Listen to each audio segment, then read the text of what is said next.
June 9th, A Word in Season to the Weary by Brother Bakht Singh. After that, he was seen of James, 1 Corinthians chapter 15 verse 7. The Lord's seventh appearance after his resurrection was to James. James was among the chief apostles, and the others referred to him in case of any doubt, as we read in Acts. When Peter was released from prison by the angel, he continued knocking at the door of Mary, the mother of John Mark, and when the door was opened the believers saw him and were astonished.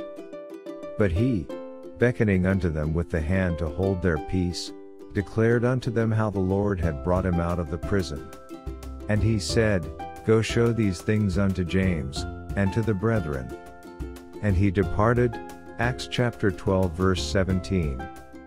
We read further about James in Acts chapter 15 verse 13. And after they had held their peace, James answered, saying, Men and brethren, hearken unto me.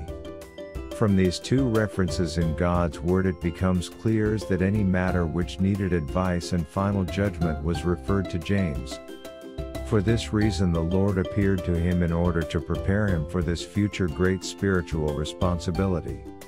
The Lord gives extra strength and grace to those who have to bear extra responsibility in the house of God.